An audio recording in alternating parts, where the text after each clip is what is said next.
Productions. Yo tout le monde, c'est Red, j'espère que vous allez bien. On se retrouve pour une nouvelle vidéo sur la chaîne avec Calvin. Oui. Et c'est les Washers. Comment tu vas, très cher? Ah, ça va à 1000 à l'heure, là. Et toi? Bah écoute, ouais, le compteur affiche beaucoup de kilomètres et ça roule à grande vitesse. Bon, on allait voir Formule 1, on en sort tout juste. On sort de la séance, c'était il y a 10 minutes. Ouais. Et on s'est dit, let's go, critique à chaud et nocturne aussi. C'est une première, hein? C'est C'est une première. On va vous parler de Formule 1, le film. Du coup, pour cette vidéo critique, il y aura une partie sans spoiler et ensuite on spoilera à donf. C'est parti? Donc c'est parti. Allez, Let's go.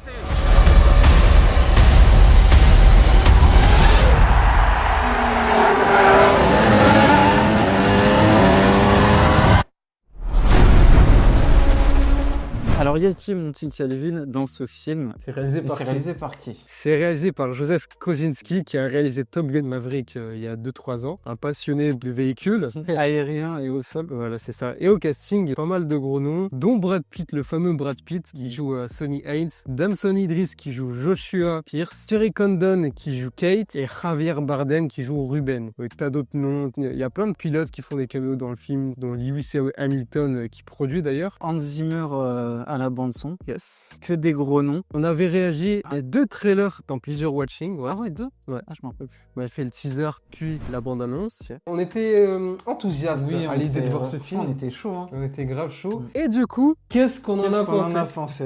Bah, C'était trop bien. C'était excellent. C'était excellent. Wow. Une immersion totale. L'un des films de l'année, assurément. Entrée fracassante Ouais, dans les tops de ciné de cette année. Mais voilà, c'était excellent. Dans la lignée de ce que nous avait proposé Kosinski avec Top Gun. C'est de l'immersion totale. Le film a été filmé pour l'IMAX et on vous conseille d'aller le voir Dans les meilleures dans les conditions. meilleures conditions. C'est comme ça que vous vivrez l'expérience F1 à son maximum parce que waouh, on est plongé dans cet univers. Nous, on n'est même pas des aficionados de Non, même voitures, pas, de course ou quoi. On connaît que Flash McQueen et encore. Et franchement, Car c'est notre film référence automobile. voilà. Et franchement, on était scotchés sur notre siège. On avait des frissons, on avait toutes les émotions possibles. L'immersion est totale. Hein. On est plongé, que ce soit dans les paddocks, dans les circuits, dans les voitures, même dans les esprits des pilotes. C'est fou, il y a un travail qui est fait, qui est minutieux. Techniquement, c'est fou aussi. La réalisation, elle est splendide. On veut vraiment même que tu sois débutant dans ce sport ou que tu sois un fan à suivre tous les grands prix chaque week-end, tu y trouves ton besoin. Il y a toujours des petits détails, des choses qu'on ne verrait pas nous en tant que simple spectateur. Là, pour le coup, on est vraiment dans les coulisses. On accompagne chaque pilote dans ses derniers instants avant de monter dans une voiture, mais aussi toute l'équipe technique qui est là informatiquement, en train d'écouter, Technicien. les techniciens, les mécanos. Franchement, c'est... Pour les dirigeants, on est plongé, on a tout. Maintenant, on connaît tout maintenant. Ouais, limite, non, on est familier au lexique après avoir vu ce film. Et c'est, j'ai envie de dire, c'est le film absolu que tout fan de Formule 1 aimerait voir. Il l'a dans ce film, donc c'est incroyable. Et même pour ceux qui débutent là-dedans, je dis débute comme si on allait piloter, mais pour ceux qui ne sont pas vraiment familiers à ce sport, ils trouveront aussi leur plaisir. Ouais, exactement. Ouais. Le film est très grand public, il fait plaisir à tout le monde. Et franchement, il le fait d'une main de maître. C'est fou, c'est juste fou. On en a eu plein les yeux, plein les oreilles. Au-delà de l'immersion aussi, de l'expérience, on a un bon film aussi. Ouais, surtout, parce qu'on parlait surtout de la technique et de l'immersion de l'univers, etc. Mais il y a une histoire derrière, et tout aussi cool, certes. Elle ne révolutionne rien du tout. Malgré que ce soit des trucs qu'on a déjà vus par-ci par-là, ils arrivent malgré tout à te surprendre sur certains aspects. Ouais. Moi, il y a certains éléments, j'étais là, j'avais pré-shot un petit peu, et finalement, hop, ils m'ont tout reversé. Franchement, je suis très satisfait. Et même en dehors des courses, on aurait pu se dire, bon, c'est juste des courses. Et au final, même là, ils te surprennent sur des éléments. Un personnage, donc du coup, le personnage de Brad Pitt est très très malin, très stratège, très fou, très très vicieux, mais dans le bon sens, on va dire ça comme ça. Ça te surprend à chaque course. Franchement, c'est exceptionnel. Il y a toujours une pirouette qui fait que, en fait, le spectacle qu'on pense suivre, en fait, il y a toujours le petit twist de course qui te la rend un peu moins prévisible sur les bords. C'est vrai qu'il y a une ligne conductrice que tu vois dans tous les films automobiles ou tous les films de sport. Tu sais que probablement il y a une fin heureuse, choses, mais il y a pas mal d'obstacles que les personnages doivent franchir, aussi bien personnellement que sur d'un point de vue professionnel, donc la course. C'est toujours captivant, c'est prenant. Le film, il est pas du tout linéaire, je trouve. C'est vraiment des montagnes russes. À chaque fois qu'on te montre qu'on va prendre un chemin, hop, on en prend un autre. Du coup, le film, il est assez imprenable et t'arrives à avoir des surprises, à être... Ouais, t'es dedans quoi. dès le début. Ouais. La bande-son aussi participe parce que l'immersion soit encore meilleure. Vraiment, les thèmes, soit les thèmes composés par Hans Zimmer et les musiques faites aussi pour le film. Il doit y avoir un album qui est sorti, je pense, avec plusieurs artistes. Excellent. Là, c'est du grand Zimmer. Ça fait plaisir de le revoir à un niveau monstrueux comme celui-ci. Franchement, le thème principal, mais wow, des frissons. Des frissons et les chansons accompagnent bien la dynamique du film. Et au final, ça donne un produit rythmé, équilibré. Les 2h35. Voilà, exactement. 2h35, on n'a rien vu. On n'a rien vu. On n'a rien vu venir. À aucun moment, on a regardé notre montre en se disant bon, quand est-ce que c'est fini? Au contraire, on en demanderait encore limite à la fin. Franchement, s'il y avait encore 30-40 minutes, on serait encore là-bas. Mais vraiment. Et ce qui est bien, c'est que sur la partie course, au début, on te montre les backstage, mais comme si tu ne connaissais rien à l'univers. Tu arrives à vite prendre tes repères. Ouais, voilà, exemple, tu prends facilement tes repères. Et il y a des jargons, tu vois, comme la safety car, les drapeaux. Heureusement que j'ai vu Cars. Mais vraiment, c'est pas une blague. Heureusement que j'ai vu Cars. Je pense que tout ça, ça vient de là-bas.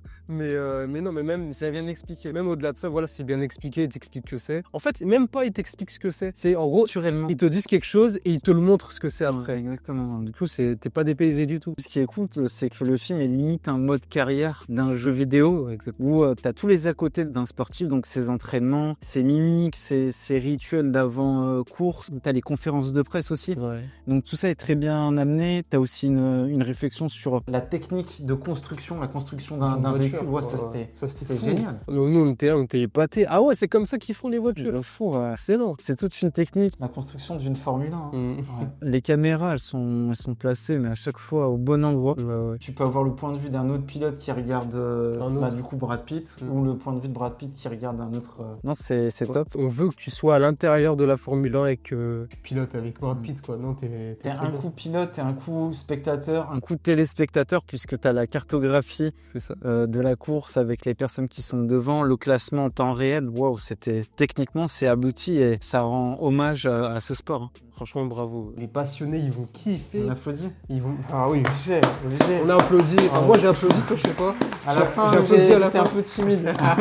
Je suis très, très satisfait. Je suis très, très content. Même pour les personnages, j'ai Brad Pitt, j'ai kiffé. C'est un peu comme d'habitude, mais c'est pas mauvais. C'est tant mieux, tu vois. Moi, je les trouve très bons, très surprenants, très drôles, très touchants aussi. Damson Idris, moi, c'est un petit nouveau que j'aime bien. Je le trouve sympa ici, mais il aurait pu donner plus quand même, tu vois. Il manque ce côté dramatique, émotionnel, alors qu'il lui arrive quelque chose, des trucs de fou, mais comparé à Brad Pitt qui est là, qui a du galon et tout, après ça c'est un peu représentatif des deux pilotes quoi finalement. Il arrive quand même à être sympathique, agréable et tout, mais il manque ce côté tu vois, c'est le rookie. Ouais, c'est le rookie quoi. Voilà, ouais. C'est le petit jeune, mais je pense que comme pour le pilote qu'il est dans ce film là et comme lui dans la vraie vie, je pense que c'est un acteur qui a du potentiel, qui va prendre en galon, comme là en tant que pilote. Peut-être que dans les prochaines années, il y aura des rôles un peu plus humains. Il y aura plus d'expérience aussi. Donc, moi, je l'ai trouvé efficace. Après, dans son jeu, il avait du mal à jouer autrement. Il était toujours pareil, toujours le jeune arrogant, prétentieux. Il le fait très bien, mais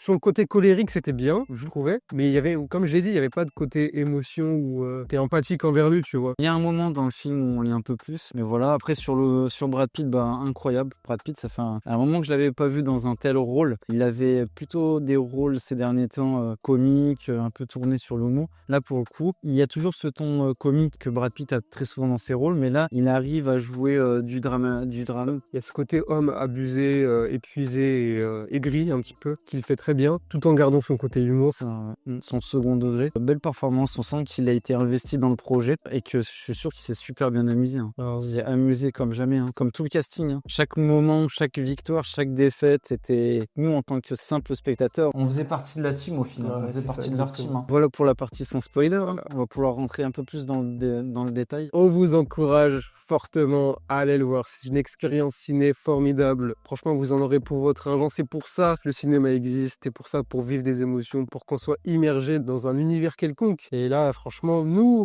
on l'a dit, nous qui ne sommes pas affiliés à ce domaine-là, on a kiffé de bout en bout. Donc, vous le serez aussi, c'est sûr. Ouais, voilà, même si ça coûte un peu plus cher l'IMAX, mais là, vaut le coup. Je pense que ça vaut le coup. Ça peut vite faire un budget, mais franchement, ça peut être une des séances mémorables de l'année pour vous. Donc, n'hésitez pas. Franchement, s'il y a un film à voir en ce mois de juin-juillet, c'est Formule 1. Voilà. Tout le monde prendra beaucoup de plaisir. Donc voilà, pour ceux qui vont partir, n'hésitez pas à vous abonner, à liker et à partager. Allez voir le film. Allez voir le film, surtout, bah oui. Et n'hésitez pas à revenir quand vous l'aurez vu. On va passer en partie spoiler. Let's go, let's go. Ce que moi je t'offre, c'est un volant en Formule 1. Le seul endroit, si tu gagnes, où tu peux dire que tu es, sans conteste, le meilleur au monde.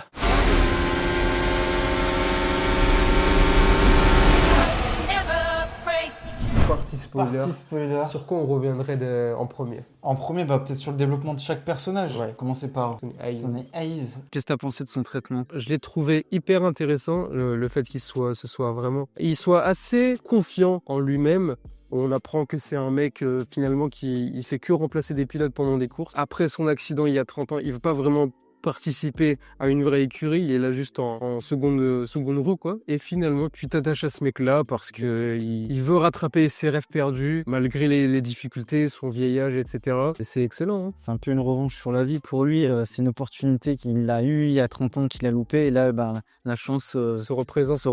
Je trouve ça excellent d'ailleurs qu'il soit appâté par la passion plus que l'argent finalement. Ouais. C'est une question qui revient souvent ça. On lui a proposé des sommes astronomiques et en plus ça ne l'intéresse pas. Lui tout ce qu'il veut c'est rêver, c'est voler, c'est conduire. Voilà. Puis Brad Pitt dans son jeu, il te le rend tout de suite charismatique. Tu arrives à ressentir ce qu'il ressent et c'est fort. Il est prêt à mourir juste pour sa passion. Tu ressens tout l'amour de la Formule 1 et de conduire tout simplement par son personnage et tu t'y attaches dès ses premiers moments. Hein. Notre première course dans le film, qui n'a rien à voir avec la Formule 1, il avait laissé la voiture première position, on lui a refait perdre sa place et du coup lui il est dans le van, tu vois déjà sa gestuelle. La caméra accompagne le personnage de Brad Pitt, il sort du van, il arrive dans le circuit. Vraiment, t'es à sa place. Il te remet la voiture en première place et il quitte. Il retourne dormir. Ouais, voilà, c'est ça. Tu t'attaches très facilement à son personnage. Et puis après, forcément, on l'a dit en intro, il y a le jeu avec la jeune génération. Alors oui, c'est un message qui a été revu, mais ça fait plaisir de le voir parce que c'est traité différemment. Exactement, c'est pour ça. Certes, ça traite des sujets, des thèmes qu'on a déjà vus par-ci par-là. Le vieux aigri, voilà.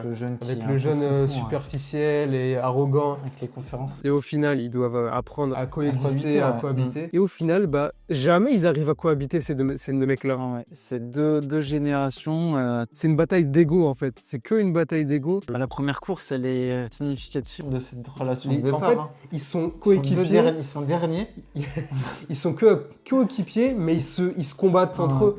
Alors que mais voilà, c'est vraiment une bataille d'ego. Et au final, il n'y a pas vraiment de réconciliation entre les deux, mais chacun, malgré les disputes, vont apprendre l'un de l'autre. Fait un pas vers l'autre.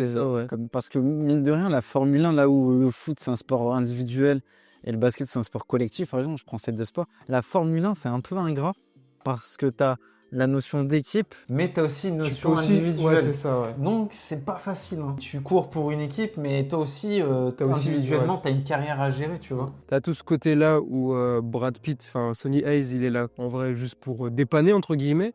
Pour servir son ami. C'est ça, parce qu'en gros, l'écurie est en mauvaise posture. T'as l'autre frérot, là, Joshua, qui est là pour redresser sa carrière, qui est en même temps... Elle débute. Elle débute, mais pas aussi bien qu'il l'aurait voulu.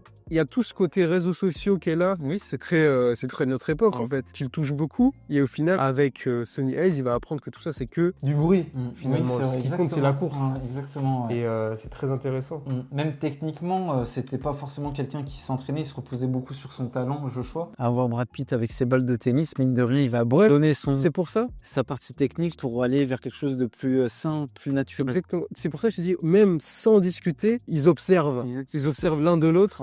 Et chacun apprend, en fait, tu vois. Malgré qu'ils soient en froid, tu te souviens, il y avait tout ce truc avec le simulateur donne-moi le même truc, tu vois. Oui, ouais, ouais. Et j'aimais trop ce truc-là, tu vois. C'était imprévisible parce que moi, je m'attendais à ce que les deux, finalement, ils deviennent potes et tout. Ils s'apprécient à la fin, mais ils sont pas potes en vrai. C'est vrai. Ils sont plus collègues. Malgré tout, chacun a appris l'un de l'autre. Joshua, il disait à Sony, t'écoutais personne, je fais confiance qu'à toi-même, etc. Et finalement, ben, Elle était bien il cette va, scène. ouais, c'est ça. Il va courir avec toute l'équipe finalement, tu vois. Oui. Et en plus de ça réenchérit parce que même le frérot Joshua, lui, il va courir avec tout le monde Oui, après. c'est vrai. Donc c'est La bravo. jeunesse, c'est un message à propos de la jeunesse que des fois elle est têtue, elle est un peu fougueuse, mais elle est aussi intelligente, elle sait faire la part des choses et elle peut évoluer si elle a les bons conseils et si elle est dans de bonnes dispositions. Donc c'est un beau message sur la jeunesse. Ouais, exactement. Franchement, bravo. Bravo, ouais. Moi je voudrais revenir sur l'esprit d'équipe parce que c'est pas facile dans un film qui traite d'une équipe de faire apprécier chaque personnage et pour le coup, Formule 1, le film, ce qui est cool, c'est qu'il arrive à faire en sorte que chaque personnage a des motivations différentes. Au final, tout le monde a le même objectif, c'est réussir, c'est gagner. Tu vois, Ruben, le personnage de Bardem, il est en difficulté parce que il est président, sa team, elle n'a pas une seule équipe. Le dirigeant, il est sur le point d'arrêter l'écurie. Joshua, il démarre, il faut absolument sa victoire. Il voudrait faire quelques courses pour accrocher un point, pour potentiellement avoir des équipes qui s'intéressent à lui. Donc chacun a son rôle, tu vois. Même, tu vois, de la plus petite technicienne, celle qui faisait les gaffes là au début, là, la blonde. Ça, c'était... Même franchement, on s'intéresse même à elle, donc ouais, c'est cool. Ça. Au début, je me dis pourquoi on s'intéresse à elle et au final, non, parce que le fait qu'on s'intéresse à elle, ça va jouer aussi sur nos personnages principaux en fait. Et c'est très bien. Et c'est là que je te dis que l'esprit équipe, en fait, tu le ressens et quand l'équipe perd, tu perds avec eux. Toi, en tant que spectateur, tu te sens vraiment que chaque membre est important. Et quand ça gagne à la fin, waouh, c'est les feux d'artifice. C'est feux d'artifice, littéralement. Ouais, vraiment. D'ailleurs, sur la beauté des grands prix, mais c'est comme ça dans les vrais grands prix. Ouais. Mais c'est magnifique. Hein. Ouais, c'est très beau. En fait, tu ressens l'atmosphère de la ville. À chaque grand prix, c'est incroyable. Las Vegas, de Belgique, ville à chaque fois. Italie, Dubaï. Tu ressens tout en fait. De fou, vraiment, c'est un spectacle, la Formule 1. Les à côté aussi, les backstage, avant juste le Grand Prix, avant que le Grand Prix commence. T'as des influenceuses, t'as des acteurs, t'as le public, et franchement, c'est comme en vrai, quoi. L'immersion, vraiment, c'est le mot du film, c'est l'immersion, c'est exceptionnel. Hein. Et ce qui te rend ce film, ce qui lui donne un aspect exceptionnel, c'est, franchement, on va pas se mentir, c'est le fait que t'es des vrais pilotes. Ça aurait pu être, ils auraient pu renommer des gens Dupont, McQueen, tu vois, McQueen. Mais là, pour le coup, non, vraiment, c'est des vrais pilotes. Donc tu dis, wow, Hamilton, Verstappen. Juste entendre les noms et tu dis, en fait, c'est un film, c'est du cinéma ou c'est c'est la vraie vie. Ouais, est-ce que ces courses sont vraiment arrivées dans la vraie vie? On parlait du personnage de Brad Pitt et tu parlais de son aspect très stratège. C'est le vieux briscard et wow, il est à chaque fois à la limite des règles. À la limite des règles, c'est fou. Hein. Il faisait exprès de percuter pour que t'aies la safety car qui apparaît, que ça ralentisse tout le peloton pour que Joshua lui puisse gagner des positions. Il faisait exprès de caler juste pour que leurs pneus refroidissent. Ça, mais excellent. Mais c'est vrai que c'est un con très quand même. Ah oui. Parce que quand il s'arrête au stand et que toute la team lui dit ouais, mets des pneus durs. Et je crois qu'il lui dit ouais, mets des pneus tendres. On lui met des pneus durs, ouais, je bouge pas. Tant que vous mettez pas les vrais. Il est têtu. Il est très têtu. Franchement, ce personnage, il est très bien écrit, très bien interprété et tu ne peux que l'aimer. Hein. Il fait que te surprendre, vraiment. Chaque personnage a des failles aussi. Joshua, il en a, tu vois, il a ce point commun avec Sony. Ils ont perdu tous les deux leur père. Il y a un esprit revanchard, un esprit de reconquête. Ils ont des choses à prouver. Et c'était bien qu'il y ait des similitudes malgré leurs différences d'âge. C'était génial, hein. C'était génial.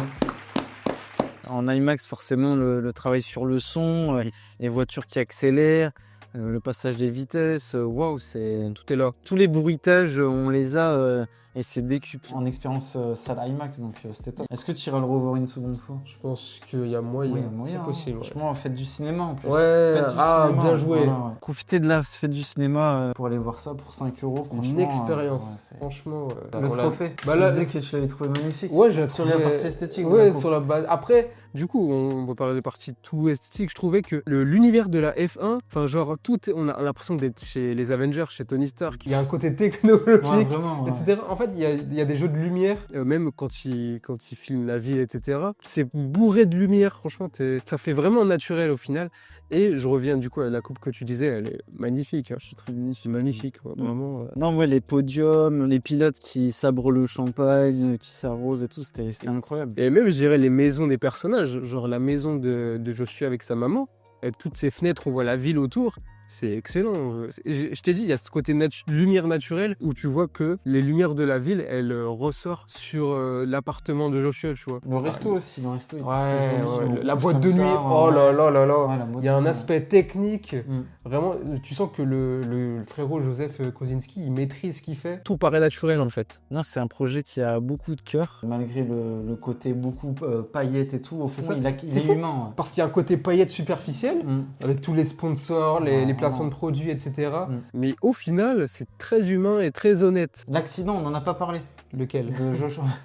C'est vrai qu'il y a eu pas mal, Il y a pas mal beaucoup d'accidents. Celui de Joshua en Italie à Monza. On a Wow. flippé. Hein. Sony lui a dit non. Hein. Ouais. Ouais. Ce petit truc, ça le fait bourlinguer et la voiture Mais c'est explose. crédible. Hein. C'est crédible de Je pourrais fou. dire, mais what, comment une voiture comme ça? Mais je vous assure, à cette vitesse-là, ça va très très vite. Hein. Ouais. Moi, je pensais vraiment que Joshua était mort. La fin pour Sony, bah, quand même, il remporte la course, tu vois. Il remporte la Ça, course. il est super. Il en est très content, mais au final, c'est pas vraiment. C'est comme Flash McQueen, c'est une coupe vide. C'est une coupe vide et lui, tout ce qui l'intéresse, c'est la voiture, c'est la course. Et il va faire sa course de rallye, là, comme il voulait au début. Au Mexique. Ouais. Excellent. J'ai adoré le côté stratège où il y a Joshua et Sony qui prennent en chasse Lewis Hamilton. Hamilton. Wow, Excellent. c'était fou la petite Ouais. feinte. Ils se percutent Joshua et Hamilton et puis Sony il part. Franchement, beaucoup d'émotions. Puis encore une fois, bravo, ça fait du bien. Comme on l'a dit en intro, entrée fracassante dans nos tops, je pense. Du coup, ça monte à combien Ça monte niveau à combien kilomètre, niveau kilométrage Je suis curieux de vivre d'abord. Franchement, ça fait longtemps que j'ai pas mis une note comme ça. Hein. Alors, c'est pas 5, mais je vais mettre un beau 4,5. Ok. 4,5 sur 5. Parce que, ouais, c'est. J'ai ri avec les personnages, j'ai eu peur pour eux. Ah, je t'ai vu, hein, t'étais content. Ouais, franchement, ouais. Franchement, Quand toute la team se prenait dans les bras et tout, j'étais là, ouais, on a gagné. Je suis votre team, les gars. Et toi alors? Ah, j'hésite entre 4 et 4,5. Hein. Je me dis que. Après, c'est à chaud. Hein. Non, je vais mettre 4 alors. Mais ouais, non, je pense que je vais mettre 4 comme je m'aligne sur le futur. Ok, tu vois. ouais. À chaud, je pense que je mettrai 4,5 aussi, mais à voir sur le long terme. Mais n'hésitez pas à vous abonner sur Letterboxd. Sur Letterboxd, Sur Nonote. c'est en dessous dans la description, Mhm. n'hésitez pas à y aller. Je mets pas 4,5 parce que toi, tu as été conquis par la musique. Ouais, la musique, Moi, vraiment, wow. J'ai bien aimé, tu vois, mais j'ai pas été autant pris. Il y a certaines scènes, par exemple, que j'aurais voulu que ça te prenne par les tripes, pour moi en tout cas. Et moi, la musique, ça joue beaucoup sur mon visionnage de film. Là, pour le coup, j'ai pas eu... J'étais à ça, quoi, d'avoir le 4,5. Non, moi j'ai vraiment eu toutes les émotions et ouais, j'étais accroché à mon siège. Et pourquoi 4,5? Parce que je trouve que c'est un projet tellement unique. Je pense qu'un film Formule 1 comme celui-ci, on n'en aura plus jamais en fait. Pour moi, c'est le projet ultime. Formule 1, tu vois, je veux dire sport automobile, je le place comme une référence aujourd'hui dans le ciné. Hein. Pour le coup, je suis d'accord, je pense que... C'est fort. Hein. Et 4,5. Pourquoi pas 5? Bah parce que... Oh, j'irai pas jusqu'à... Ouais, voilà. Qu'est-ce qui nous empêche de mettre 5? J'ai pas pleuré. Ouais. Alors, à la fin, on a eu les émotions. À la fin, quand ils ont gagné et tout, j'ai eu les émotions de fou. Moi, il m'a manqué peut-être pour mettre le 5. On n'est pas fan de Formule 1 de base. Est-ce que si on aurait été... Je pense qu'on aurait monté à 5. Là, on est assez innocent sur sport. On n'a pas forcément toutes les connaissances. Peut-être percuter toutes les refs. Je pense qu'une personne qui est fan de Formule 1, qui suit ça depuis tout petit et qui suit ça à chaque Grand Prix, Qui voit ça sur grand écran. En plus, la différence, là, c'est je pense que à la télé, t'es en mode spectateur et là, t'es dans la voiture. Ouais, quoi. vraiment, Donc, vraiment... C'est pour ça que je te parle d'expérience unique et de film unique. Je pense que des films comme ça, il n'y en a pas. On va pas en avoir pendant un moment. Ouais. Donc voilà, 4,5, 4 pour le confrère Calvin. On applaudit encore, on a beaucoup applaudi. Hein. Non, franchement, c'était Bravo. chaud. Franchement, bravo. Bravo. Bien joué. Hein. Ouais. C'était notre critique, la partie spoiler Yes. de F1, le film. N'hésitez pas à liker, à partager et à vous abonner à la chaîne, mais à tous les réseaux dans la description. Voilà, c'était les Watchers. Ouais, je sais bien. Pourquoi t'as pas mis 5? Pourquoi toi, t'as pas mis 5? Il n'y a pas Flash.